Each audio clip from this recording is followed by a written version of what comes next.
it's a great pleasure for us today to welcome warmly Professor Soborno Issac Bari to this university, Bodoland University. He is considered to be the youngest professor of the world, and not just that, he is also an expert in mathematics and physics. So when such is his talent, naturally we have a lot of things to learn from him, and he is a big inspiration for the students and faculty of the entire region, not just the students of this university. So we have that wonderful opportunity today. I am sure that the students will be inspired enough to go after knowledge. So once we consider knowledge to be very much ritualistic, so now, at least with the presence of this particular scholar and expert, we have the realization that no, knowledge is something wonderful, knowledge is power, knowledge is miracle. Whatever may be the situation, the world still welcomes knowledge. Environment of knowledge on this planet. A big round of applause for this spectacular performance by the students of Bodoland University. Sir, we would like to hear from you a few lines about yourself, your family and Soborno. So we would like to request him to please share some of his points with us.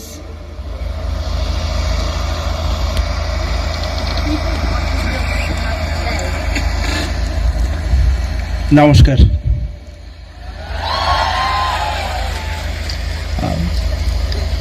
আমি বাংলায় বলবো, কেমন?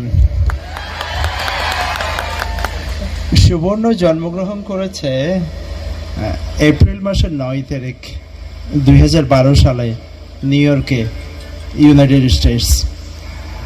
তো 2014 সালে আমার স্ত্রী ওকে পড়াচ্ছিল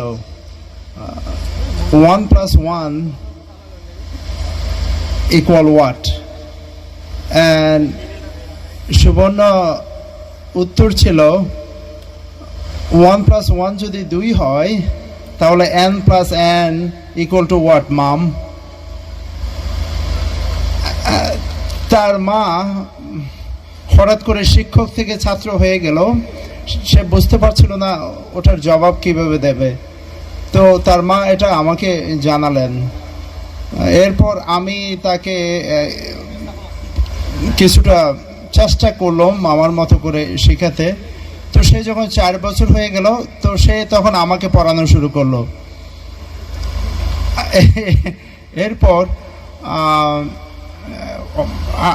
এরপর আমি বাধ্য হয়ে আমার শিক্ষকদের আশ্রয় নিতে হয়েছিল, আমার বিভিন্ন ইউনিভার্সিটির প্রফেসরদের, কারণ ওর প্রশ্নগুলির উত্তর আমি খুঁজে পাচ্ছিলাম না। তো এখন তো আপনারা শুনলেন ও 11 বছর, আপনারা ওর জন্য আশীর্বাদ করবেন। নমস্কার।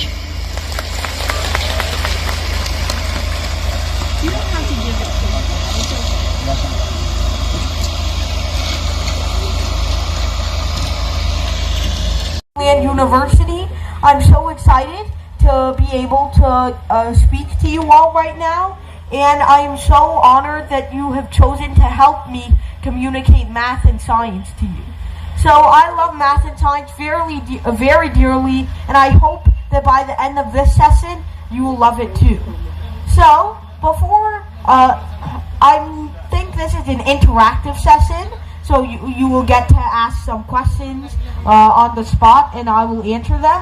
But before anything like that, I wanted to give a brief lecture about infinity and how math isn't always going to fall into your hands.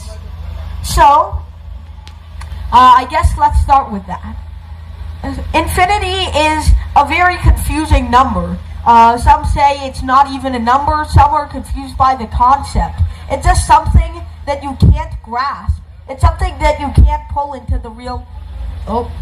Something you can't pull into the real world, no matter how hard you try. It's way too far away from anything your brain can comprehend, and so that makes it really weird to work with. It's really just a concept of something too big to surpass. But I mean, can't you add 1? Can't you add 2? So there's a concept of different amounts of infinities, but we'll get to that later. So what does infinity really mean? Why do we use it? Why do we define things like it?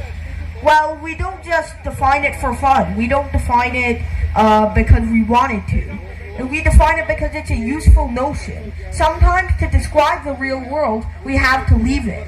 So, infinity is an example of that, along with other examples like every irrational number, examples like e, complex numbers, pi, the golden ratio, phi.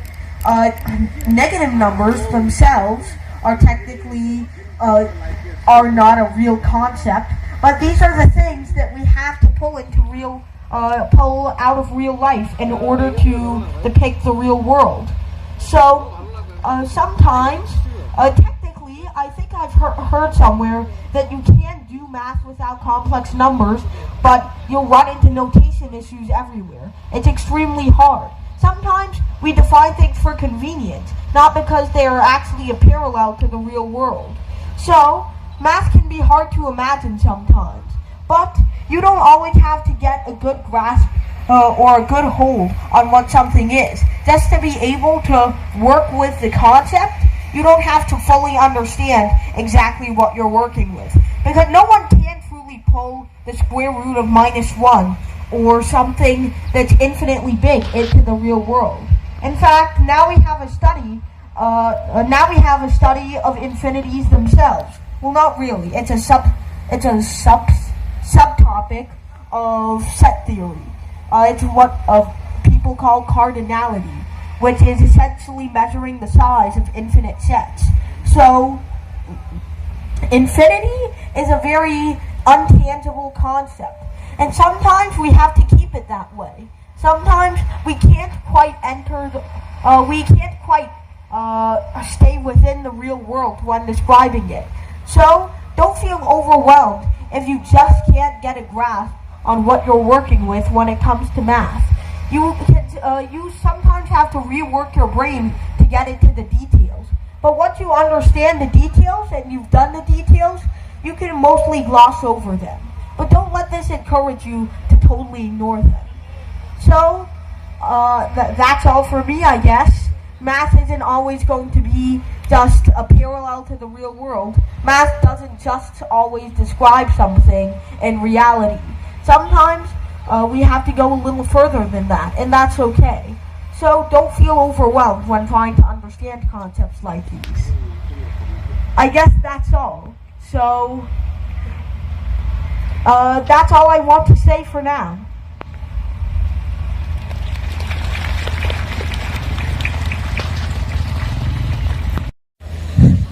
Okay.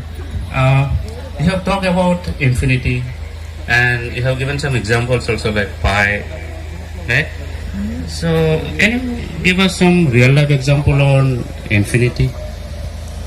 Well, as I said in my speech, there is no good example of infinity in real life. We mostly use infinity, I guess, as a notion for convenience. Like as x approaches infinity, just as x keeps increasing, for example, because infinity is not a real, because you can argue that infinity is not an actual quantified number, and it's just something that we do, I guess, for convenience instead of as representing a real world concept, because infinity is just something that we'll never get close to.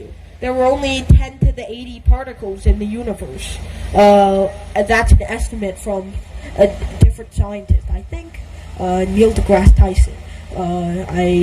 wouldn't trust that estimate fully, but 10 to the 80 is still, no matter how big it is, nowhere close to infinity. Nothing will ever be anywhere close to infinity. So, I don't think I could give you quite an example in the real world. I'm sorry if I'm missing something obvious, like the golden ratio or something else, but